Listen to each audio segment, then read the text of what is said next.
Então, fala pessoal, estamos de volta para mais um vídeo. Na aula de hoje a gente vai resolver a questão 89 da prova azul do primeiro dia do Enem 2013. Bora para a questão. A questão diz o seguinte, ó. Aquecedores solares usados em residências têm o objetivo de elevar a temperatura da água até 70 graus Celsius. No entanto, a temperatura ideal da água para um banho é de 30 graus Celsius. Por isso, deve-se misturar a água aquecida com a água à temperatura ambiente de um outro reservatório que se encontra a 25 graus. Qual a razão entre a massa de água quente e a massa de água fria na mistura para um banho à temperatura ideal? Então, resumindo aqui o que ele está falando para a gente, né? Nas residências tem os aquecedores solares que conseguem elevar a temperatura da água até 70 graus Celsius. Beleza. Porém, quando o cidadão vai tomar um banho, ele não quer tomar um banho com a temperatura da água em 70 graus, é muito quente. Ele diz aqui no texto que a temperatura ideal para um banho é de 30 graus Celsius.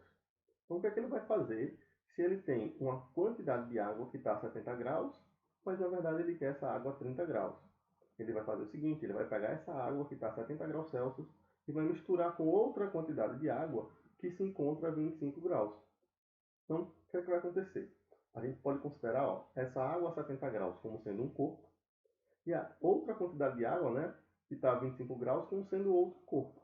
Então, a gente tem aqui um sistema composto por dois corpos que vão trocar calor entre si, né, já que eles vão estar em contato térmico entre o outro, quando ele fala que vai misturar essa água com a água que está a temperatura ambiente. Então, a gente vai ter aqui uma troca de calor envolvendo dois corpos. Tá?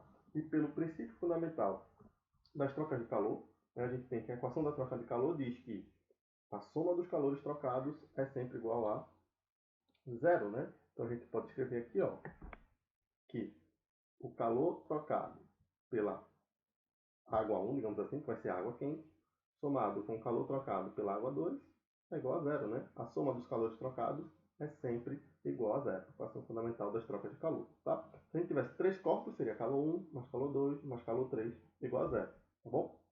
Então, só lembrando o seguinte, como aqui a gente está verificando que está ocorrendo variação da temperatura, né? A água sai de 70 graus para 30 e a outra sai de 25 para 30, está ocorrendo uma variação da temperatura sem mudança de estado físico, né? Então, quando a gente tem calor envolvendo mudança de temperatura,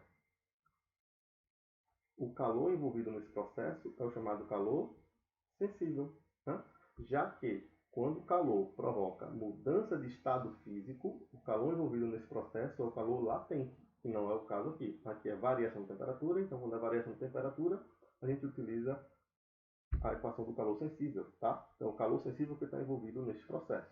Então, qual é a equação do calor sensível? É aquela equação do Kiyosaki, né? O calor envolvido no processo é igual a massa daquele corpo vezes o calor específico daquela substância multiplicado pela variação da temperatura daquele corpo. Então, observe que uma certa quantidade de calor provoca uma variação de temperatura, tá bom? Então, só lembrando que isso aqui é a variação de temperatura, né? E ela também pode ser escrita diretamente como sendo temperatura final menos temperatura inicial, tá bom? Então, a gente vai ter duas equações. Uma para a água que está a 70 graus, outra para a água que está a 25 graus, tá? Vamos só separar aqui esses dados, né? Para a gente não ficar se misturando todo. Então, vamos lá. Vamos dizer que tudo que eu botar o índice 1, eu vou estar me referindo à água que está a temperatura quente. Então, vou botar aqui que o 1 é para a água que está mais quente.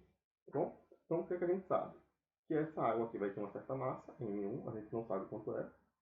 Calor específico da água é o C. Eu não vou botar C1 e C2, porque tudo é água. Como o calor específico é uma característica da substância, o calor específico da água que está a 70 graus é igual ao calor específico da água que está a 25 graus. Então, a gente vai ver que esse calor específico aqui ele vai ser cancelado na hora de a gente resolver esse problema, tá? E aí a gente tem que a água 1, né, que é a água que está quente, ela inicia seu processo a uma temperatura de 70 graus. Então, a temperatura inicial vai ser de 70 graus. E ao final da mistura, essa água vai estar a 30 graus, porque ele vai chegar na temperatura ideal para o banho, né? Então, vou botar aqui, temperatura final, 30 graus Celsius. Beleza? Então, já temos a massa, fizemos a análise do calor específico e da temperatura. Para água quente, né? Para massa de água quente. Vamos fazer agora a mesma análise para massa de água que está a 25 graus, né? Que está em temperatura mais baixa.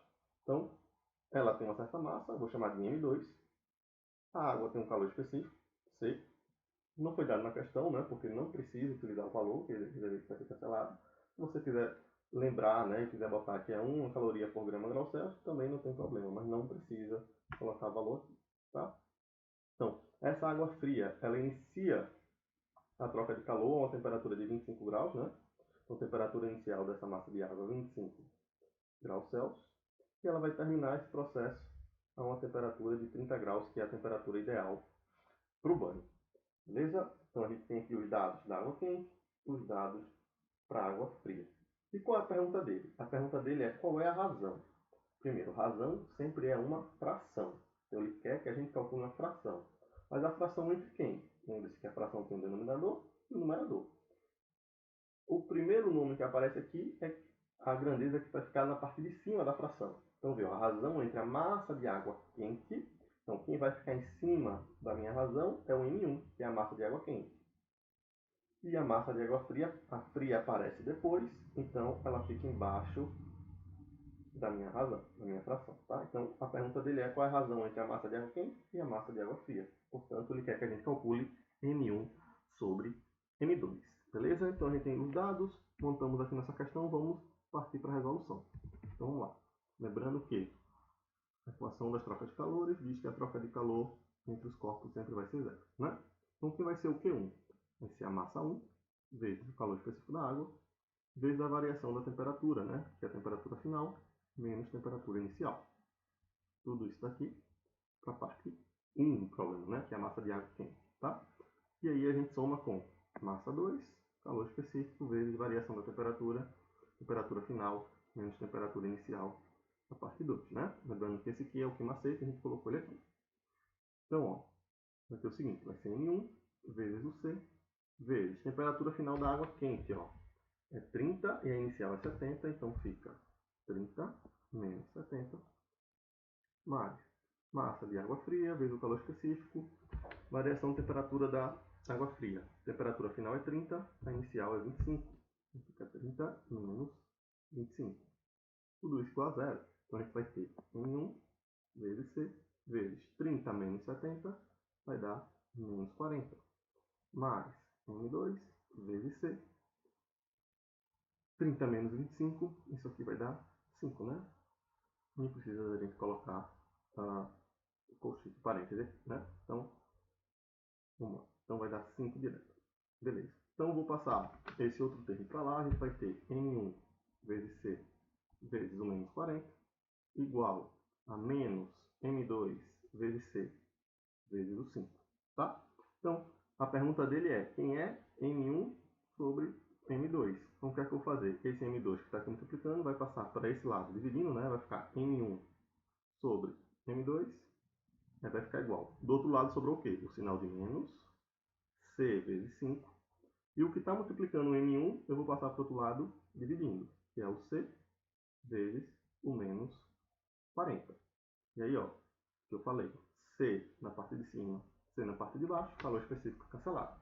O sinal de menos em cima, o sinal de menos embaixo também podemos cancelar. Sobrou o que para a gente aqui? Que M1 sobre M2 é igual a 5 sobre 40. E aí a gente pode simplificar por 5, né? Tanto em cima quanto embaixo.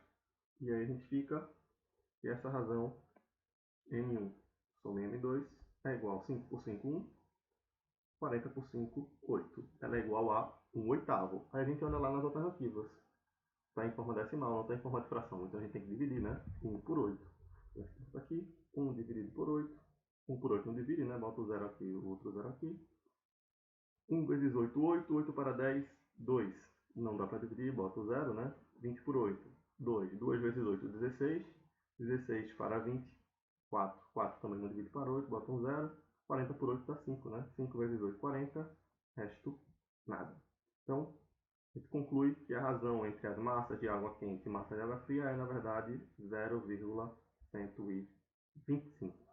Beleza? Vamos ver se tem alternativa lá. Voltando para a questão. E é de cara a alternativa B de bola, né? Beleza, gente? Era isso. Espero que vocês tenham entendido. Até a próxima. Tchau, tchau.